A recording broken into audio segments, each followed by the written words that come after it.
Are you coming to sit down with me? I am. Do you mind? No. Nice to meet you, Rita. Nice to meet you. Kevin. Hi, Kevin. I'm Pleasure. Rita. Hi. I didn't know we were going to get a Backstreet Boys cover. I know, that me was like neither. A little bonus. I know, it's so funny. Well, I just thought that every time I've done it, it's always been like the same chord structure, so I thought I always kind of go in and out of it. It's pretty funny. We can go even more in depth because there's the same chord structure as Spice Girls. It's also the same chord structure as What Spice Girls song? TLC. If no wait, I can't remember. Oh, say it. I'm giving you everything, all the joy can bring. Yeah, it's got all of that in there. Nice. We just had Girl Group Week here at Billboard, so that's You very did? on brand. Thank you very much, Rita. Oh my God, awesome! Best girl group Yeah. of all time. Do you have a favorite girl group? Does it have Well, to be yeah, Spice it's the Girls? Spice Girls and it's Destiny's Child, and it's also I'm just like such a '90s baby, so it was like Total and all that That's stuff. the time for girl groups, I'll tell Yeah. you. It was one of those things where it was just like anything that was sexy and like doosh, doo, doo. Yeah. And usually like a Timbo beat or something like that. I want to talk about your music, though, Yes, if you don't please. mind. Now, your song. I love that title because I don't even have to remember the title of it. It's just your song. I know, it's like your song, yeah, that. Yeah, whose song? Yeah. Yeah. My song, your song for you guys. Everybody's song. Yeah. And what I love about that song is that it lends itself to so many different formats. You know, it's been remixed a bunch of times. Yeah, it has. Chico's just dropped, I think, a remix last Yeah, week. But then I love that. you can kind of strip it down like you just did with the acoustic thing. Yeah, I mean the remixes actually have been really well. I've been hearing them in so many clubs, and in like it's just done really well. Chico's did a fantastic job. But yeah, the great thing about this song was that it originally was written on a guitar. So like I feel like every time that happens with a record, I did my whole album with my team and my creative team with just the guitar, and then it always escalated from there, and then we sent it to people to produce. So I like that because you can always strip it down and then kind of it gives you a lot of range to do whatever you want. Yeah. Yeah. Speaking of guitars, you had a pretty good guitarist help you on this song, right? I know, It was her co-written name. by your old buddy Ed Sheeran. Oh right, yeah. Is that true? Yeah, you know, it was co-written by Ed Sheeran and Steve Mack. Yes, Okay. correct. Now, Who is you and Ed amazing. go back like to your teens, right? Well, not kind of teens. I mean, how old are we talking? No, Yeah. I'll go back to like 20s-ish, I think. I don't know. Time flies, man. I met him definitely, I think, a few years. Got some years in there for sure. It was such a natural thing because what happened was that we were just chatting and he was on the road and I was like, we've got to catch a show, man. It'll be amazing. He said, yeah, come to Barcelona because I love Barcelona. And he has a song called Barcelona. Anyway, so I was just kind of was like, I can't make it, man, because I got to finish this album. He said, I heard some stuff because we're on the same label. And I said, it will be amazing if you could be a part of it. But, you know, I get it. You're on the road. And he went, funny you should say that. Because I just wrote this song, your song. And I think you're the only one that can see it. Because there's a line in it that goes, I'm usually the type of girl that will hit and run, which is like really true. So like, he was like, you're the only one that can pull that off. And I was like, yeah, that's true. And so then it's really how it happened. And then I sang it the next day. And then the next week after that, we went in and just finished it off. It took 2 hours. And then we went to the pub. Do you know what makes it so cool is that the song has its own history. Like there was no one else involved. You know what I mean? Like there was no like agents or managers or anything like that. Like we were just talking. I hit him up. He hit me up. And honestly, it was just the best time ever because it felt so natural and normal. And I've never really had that experience before until this album. Really? Just Yeah, I feels swear. really organic and And like I had the writers fly into London. I did the majority of the album in London. They slept in my house. Like it was one of those things where I wanted Nice. them to see everything, like how I kind of like slept, ate, went to the toilet, farted, burped, all that stuff. yeah, all the good stuff. No, but you have to, because I feel like that's the only way you really get to know someone. And there was so many writers that I loved, and I kind of picked them out, and we really just made it work because no one else was really involved, you know? And it felt really cool. Yeah. That's awesome. You said actually something really interesting about your song that I wanted to ask you to sort of like expand upon because I thought it was really, really fascinating. You said that it's everything you wanted to express through your music. What is that? What is everything you wanted to express through your music? Well, your song is, I think, a great opener to what else is to come on my album. I mean, it's a very simple song. Yeah. It's also a story, which I love, and the whole album is a story. The narrative I never really got obsessed with until this album process. I was always just about having a party, and I still am. Yeah. I love to go out and all that stuff, but I was really, really wanting to just speak about the narrative and talk about like the past 3 years and the blockage I had and like being a female and all this type of stuff. And like, yeah, so for me, it was a great opener to do record, you know, with Ed. But the production, you know, it's not there's not a lot going on, you know what I mean? And I love that. I love that my voice is so front forward and you can just actually hear like my like be present with my vocals, you know what I mean? Instead of it being all hidden with my previous stuff, which I love and I never back chat, but I'm like, you know, I'm 26 now, so I'm kind of growing up a little bit, and it's my first like worldwide album. I've never actually released an album in the United States of America. Yeah, I thought that was crazy. Yeah. You've just been, you're everywhere. You're so well known. I know, it's so weird. Right? Yeah, it's weird, isn't it? Well, do you know what? It's like one of those things where timing is everything, and I guess everything happens for a reason. And what happened was everything I've ever done that isn't music related sort of is, because I just wanted to build a massive platform for myself where you just basically can't get rid of me. Yeah. Well, you talk about it in the piece with our Jason Lipschitz, who I don't know if he's here right now, but you talk about building a tent, and I love that analogy. Oh, where you're building it. It was all, there was a method like to the madness, if you will. No, yeah, I had the best time with him, by the way. We had pizza. Yeah. And we drank red wine, and then I was like, oh man, I've got to go to the airport, and then he ate the pizza, and I was like, whoa. If that's all you wanted, no, I'm kidding. And then I took the wine in a takeaway glass. Yeah, no, don't judge me. You, speaking of that chat you had with Jason in a bumpy van ride, it sounded like. Oh my God, we were in a van. Oh, it was so funny. We were in a van. I was playing music, and then there was like loads of paps, and then like cameras were everywhere. And he was so funny. He was just like, "What is going on?" Anyway, it was a great article because I read it. It was fantastic. Thank you, by the way. That was written incredibly well. Well, something you told Jason that I thought was interesting too is that you were in this limbo land with your career where you weren't allowed for whatever reason to release new music. Yeah. And you were kind of asking yourself a lot, you know, who is Rita Ora? Who am I? Mm-hmm. At the end of the day, you realize that you're just a girl from West London. Yeah, what likes rings and gold stuff. Is that what makes a West London girl? I've never met a West London girl. A West London girl is a girl that like wears trainers with the dress. Okay, right on. So you are on point right now, it looks like. Yeah.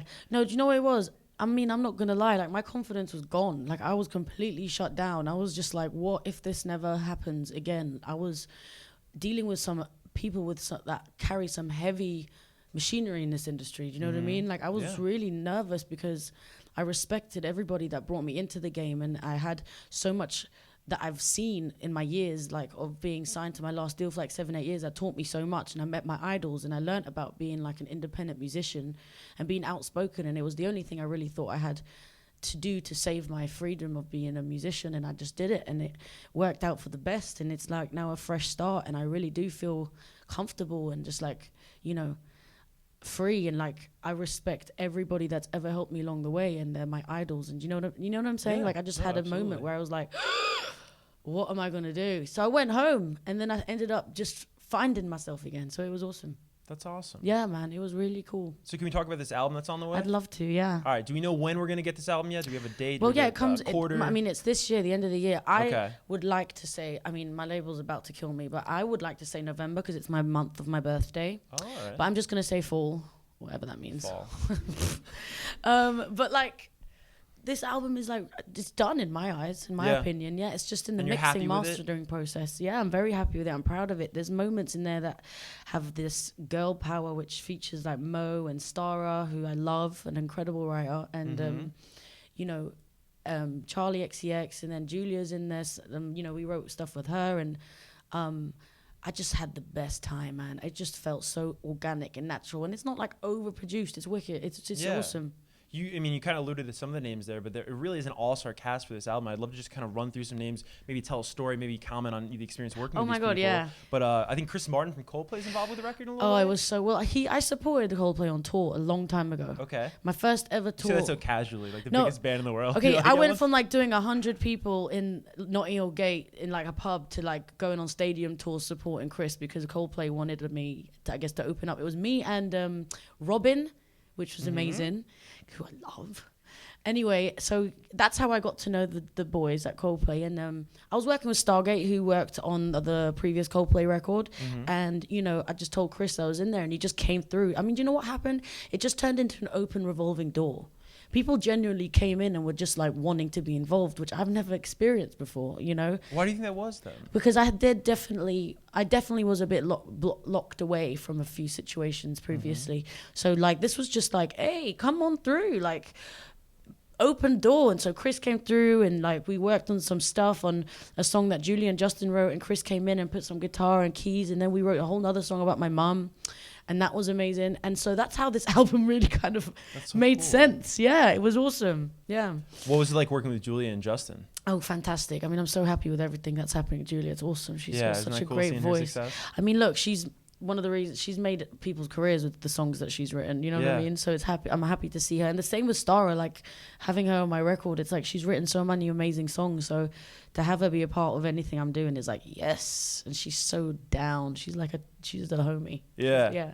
Somebody else you work with is a guy named Andrew Watt, who had some very high praise for you in that piece by Jason, comparing you to a Janis Joplin or an Ella Fitzgerald. Because no one really knows that I'm like a massive 70s like old punk head love. I know you grew up on punk and grime. I did. I was like, how the heck did we get the pop superstar that is you know what? today? It worked out and I ran with it. But hey, you never know. I might just come out and just be like bajang. Yeah. No, I just loved I'm a massive like Stevie Nicks, Janis Joplin, anybody that kind of sounds like they smoked 150 cigarettes.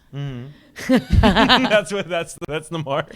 Yeah, with a story and a history, and it just sounds amazing. Yeah. You mind if I go to some fan questions? Please. You're very popular on social media, so Yay. we posted the questions. If anyone I forgot we're live. Say hi to everybody. Oh my God, hi everyone. On Facebook, we got Instagram going, we got Twitter and hi Periscope. Instagram and Periscope. Yeah. Oh my gosh, a lot what of is people that? watching right now. What's Periscope? You don't know Periscope? No. Rita, you're like the social media queen. You Apparently, I guess I'm not. I bet you have like hundreds of thousands of followers on Periscope. And Periscope, you know what Periscope is it? What is it? Is it? Does it go around like 360? No, it's kind of like live video on Twitter. Oh. Yeah. Well, there we have it. I probably have used it 100 million times. And didn't even realize. Yeah, it. exactly. These are from fans, so let's see what they have to say. Okay. This is a pretty standard one, but I'd like to hear your answer. Who would you like to collaborate with that you haven't yet? Oh, wow. I mean, do you know what? There's been so many moments where I've wanted to do stuff with bands. Okay. Like, everyone knows that I'm, like, obsessed with Gwen Stefani. Okay. So it'd be, like, a No Doubt situation I think would be incredible because I think they're so amazing. And they're, like, my idols. Yeah. Is that kind of like the punk you grew up on? Well, that was the first time I saw, like, a transition in, like, punk rock meets, like, beautiful pop. I don't know. It was strange because I'm Just a Girl wasn't what I expected, and when it came out she looked like a beautiful pop star but just had all this attitude, and that was my first kind of like moment when I was like, wow, maybe I could do that and transfer into like being a pretty girl but having so much like attitude and doing all that stuff. Not that I'm calling myself pretty, that sounded so weird. That's not what I meant, but I mean in the sense of Gwen. Yeah, that's what I mean. Yeah, I'm totally there for that, no doubt. In Rita Ora collaboration, that'd be awesome.